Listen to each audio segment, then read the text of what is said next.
Hello everyone, okay, in our new lesson, okay, about always the English sentence and its different parts and components. This time we will go back, okay, to the issue of clauses, right, as a kind of follow-up to the previous lesson, but we'll, okay, dive this time more deeply, okay, within, okay, a new division of the English clause.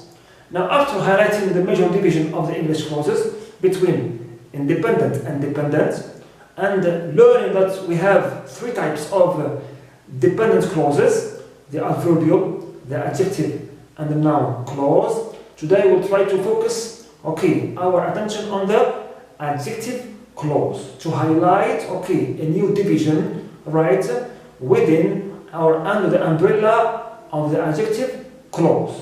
It means we have two types of, okay, adjective clauses we'll try to study today. Of course, in the light of these examples on the board. Let's see the first example. This is the car that I prefer. So, it is the car is my independent clause. That I prefer here, that refers to the car, noun before it. So it is what? Relative pronoun. Pronoun. So this dependent clause, which starts with relative pronoun, is my adjective clause. Clear? And also it's called relative clause and adjective clause at the same time. Clear? Now let's compare it with the, okay, other example next to it. Shakespeare wrote Hamlet. Here I have what? What do I have? I have an independent clause, the comma, which is a famous play. Which is a famous play. Hamlet, which here also refers to a noun before it, to modify it, and it is what? Relative pronoun, right? Which forms to me my adjective clause. Now, if we compare between these two clauses, both of them contain what? Adjective clauses. But look here. This is the car. Which car, okay, is this speaker talking about? A car, red car. So here we must continue to understand, okay, the meaning of the sentence better. Clear? We must continue. It means if we drop this part, the meaning will be incomplete. Clear? There is something missing in terms of meaning. Right. So this part, this clause, which is adjective clause, gives us what? Very important information about the car, okay, the person is speaking about. Alright. However, the second example we have, Shakespeare wrote Hamlet. He wrote Hamlet, which is a famous play. Now here, if I remove which is a famous play, what do I have? I have here a complete, meaningful, okay, clause or sentence. Alright, clause or simple sentence. But here I have which is a famous play, which is a famous play is only a matter of what? Some extra information about Hamlet. Something additional. Clear? So here in the first example we have what? We have essential information to describe and modify the noun we speak about. And here we have only extra information. So here we have two types of adjective clauses. One which gives us, number one, it gives us what? Important or essential information. However, the second one, on the other side of the board, gives us only what? Extra or additional information. Okay, because Hamlet itself is one noun, clear. Doesn't need any essential part to identify it, clear, or define it. Alright, good. Now, also, look here. This is the car. Which car? Here, when I read this sentence, okay, I feel that we have a long list of options. Okay, my options are very wide. Red, blue, expensive, cheap. Which one? So here, the adjective clause here comes what? To specify, to determine exactly, okay, what car I am talking about. Not any car, but the car that I prefer and like. Clear? So here, by this adjective clause, the speaker, he does what? He limits, okay, the scope or the range of the options, okay, of this noun. Or he also, what? Restricts, okay, the significance of this noun. This adjective clause restricts the significance, limits it, not any car, but only that I prefer, the one that I prefer. Clear? Here we have an adjective clause which restricts, clear, the meaning of the noun it refers to. The second one, Shakespeare wrote Hamlet, which is a famous play. Now here with Hamlet, do we have any wide range of significance, any large scope, okay, any options? We have only one Hamlet. Clear? One Hamlet. So here, there is no need for any kind of restriction. Clear? And this clause, which is adjective, does not restrict the meaning of Hamlet. It's only one. It's already restricted, clear, only limited. So here, this adjective clause, comparing to the first one, does not restrict. Number two, it does not restrict, clear, the meaning of the noun it refers to. Noun it refers to. It's already limited, only 100. Clear? Good. Also, if I compare between the form of the two adjective clauses, here I have an adjective clause, okay, which is joined to the rest of the sentence without any use of any comma or mark. Clear? Why? Because here the information is important, is essential. Clear? Essential. It must be linked directly to the rest of the sentence. But here, as this clause, which is this clause, introduces only extra information, okay, and additional one, okay, it is set off, okay, by a comma, set off or separated by a comma. Why by a comma? To indicate that what comes after the comma is not essential, it's only extra and additional. Extra and additional. So here we can consider the comma, okay, or the punctuation mark of the comma as my yardstick to distinguish between two types of adjective clauses. Here we write no commas, okay, okay, used with it, but here number 3, it is set off, it means separated by comma or commas. Comma or commas. Now, look here.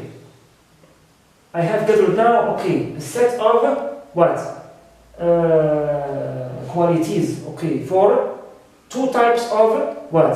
Of adjective clauses. The first one, which gives important and essential information about the noun it refers to, and which, okay, is not set off by commas, and which restricts the meaning of the noun it refers to, okay, represents the first type of the adjective clauses, which is what? Called the restrictive. Clear? And in some books of grammar also it's called defining. Huh? Of course, it's relative always clause. When I say restrictive or defining clause, I mean relative and also adjective, because it starts with a relative pronoun. Clear? Relative pronoun. Good. On the other hand, okay, I have this clause which gives hourly extra information, right, and which does not restrict, right, the noun which comes before it and it refers to, because the noun is already determined, limited, specified, clear, and okay, it is set off by a comma, okay, or commas. This one which does not restrict the meaning of the noun is called, or is my second type, number one here, right? Number two, the non-restrictive or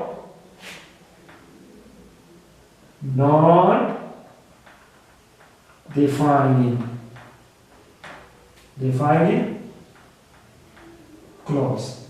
And here are, okay, the two new types, okay, within the English clause. Okay, I mean the English relative and adjective clause. These two types represent what? The two types, okay, of the adjective clause. It may be essential, important, and restricts, okay, the meaning. Here it's called restrictive. S. If it gives out extra information, clear, and does not restrict the meaning of the noun it refers to, okay, and it is set off by commas, it's called non-restrictive. Great. Let's look at an example. The man who lent me money. Here I have a clause which starts with the relative, also pronoun. So this one is also another adjective clause. Clear? The man is my brother. So this one, which is the adjective clause, as you see, it is in the middle of the sentence. It means the adjective clause can be also placed in English in the middle of the sentence. Alright. And the independent clause, okay, is divided into two parts. Okay, some of the words of it are before it and others are after it, like here. Okay. So here I have the man is my brother. This one is my independent clause. Clear? Good. Now here, the man. Which man? Strong, the nice, the good, the ugly, the helpful? I don't know. I have a long list of options, okay, of qualities, right, which suggests also many types of persons. So here, I must specify. This adjective clause, okay, comes in the middle of a sentence. Why? To specify and to what? Restrict the meaning of the word the man. Not any man, but only who lends me money is my brother. Not any man is my brother, but only the one who lent me money. Clear? Who lent me money. And if I want to remove this one and read the man is my brother, which man here? It's not very clear, very clear. So here we cannot remove this part, this adjective clause. Why? Because it gives us important information about who exactly this man is. Okay, who exactly this man is. It specifies, okay, the meaning of the word man, limits it, and restricts it. Clear? Saying that it's only the one who lent me money, not any man. On the other hand, the other one, the man is my father. Now, whose hair is gray? Here, the man is my father. Whose hair is gray? Now, look at this information or piece of information. His hair is gray. Is it essential? Important? I don't think so. The man is my father. Now here, also I have another adjective clause which starts with a relative pronoun, which is whose. Okay, and it comes also in the middle of the sentence. Adjective clause. Alright, adjective clause. Now here, I have the man, right, is my father. Here, whose refers to a noun before it. But the quality of information it gives is not important or essential. Clear? It's only extra and additional. Okay, extra and additional. Right. We can replace the man by Ahmed. For instance, we write simply to make the example clearer. For instance, we write Mark, whose hair is gray, is my father. Now, Mark here, does it have any kind of many meanings, any kind of wide range of significance? No, it's Mark, one person, it's clear. Proper noun for one person specific. He is already limited and specified and also restricted. Now, this clause comes to what?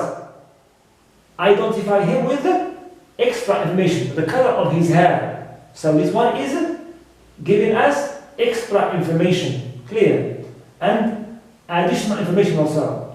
Number one. Number two, also, it does not restrict, clear, the meaning of mark. Mark is one mark. No need for any kind of restriction.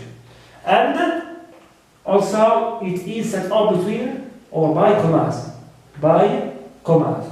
Now here, as you see, this one in the middle, it is essential. We cannot remove it. Right. And it's not set up by commas. On the other hand, the other one, it is non-essential, not important. Okay. The noun is already restricted and limited and well known as a person, proper noun for a person, sorry. Also, doesn't restrict the noun it refers to. Number three, it is placed between two commas, like the previous one. So this one is called non-restrictive or non-defining clause. Okay.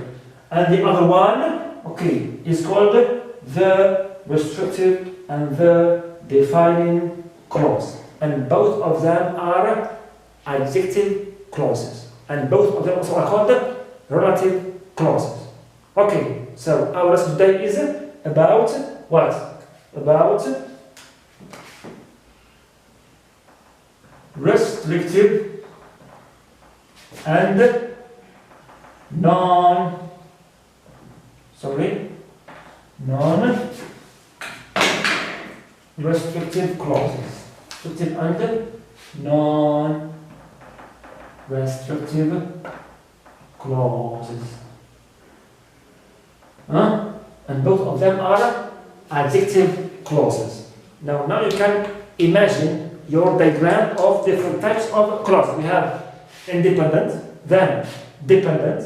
I have adverbial, adjective and noun.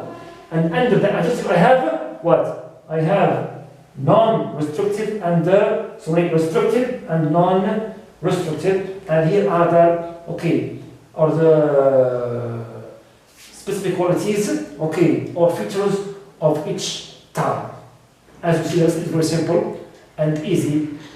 And here is our end. Thanks so much. See you in another lesson and video. Good luck.